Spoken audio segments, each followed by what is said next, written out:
School will reopen on the 19th of April. This is based on the guidance of the Department of Health. We continue to work collaboratively with them, and it is very important to tell the general public that it is based on their guidance that this date has been proposed. The discussion continues. The health and safety and well-being of all of our stakeholders, our children, our teachers, our support staff, administrators, the wider educational fraternity remains paramount to everything that we will do. We are pleased that our early childhood sector has reopened. We looked at the 6th of April for our private educational institutions, and the public ones that are government-owned centers will open on the 19th. Our early childhood sector has been one that has not had the face-to-face interaction, but it is our hope that with strict adherence to all of the protocols, we can continue to provide a safe environment for all of our children, in particular our little ones in the early childhood sector.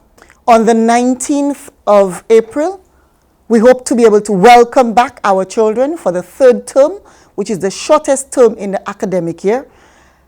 Having missed out on a lot of face-to-face interaction, we noted the challenges associated with virtual and online distributed learning for our children, and so an opportunity for them to get back into the physical space, again based on a safe environment for all stakeholders and under the guidance of the Department of Health. Our primary students, our secondary students, we hope to welcome them back. We know that there is some anxiety as many of them have been out, and in some cases we've had abrupt ends to the school setting. So through the office of our guidance counselors, we are helping them readjust to the face-to-face interaction. But we also encourage our parents likewise. Pay attention to your children. Listen to them, speak to them about how they feel, but encourage positivity as they go back into the physical setting for the final term of this academic year. Our team at the Department of Education, our health and safety officers, have been on the ground. They have done school visits up to every district and every school. We have the reports on them in terms of readiness to receive our children. We are pleased that this is a continuation of the process that had begun in January, where we were prepared and various protocols had been put in place. Infrastructure in terms of hand washing stations had been placed. We've reviewed this, and areas where there was need for improvement, that has been done.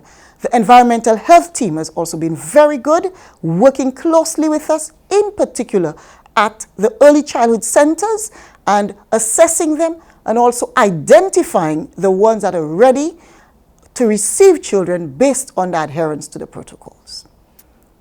Our common entrance this year will be the final common entrance as we move into the CPEA. We will continue to engage our parents on this. We are looking at a June common entrance. The Registrar of Examinations will give further details to the general public. But we note too that our parents are concerned because some students have had more than others. Some students have not had access to the devices. So dear parents, we want to reassure you that we would not do anything to jeopardize the education of any one of our children.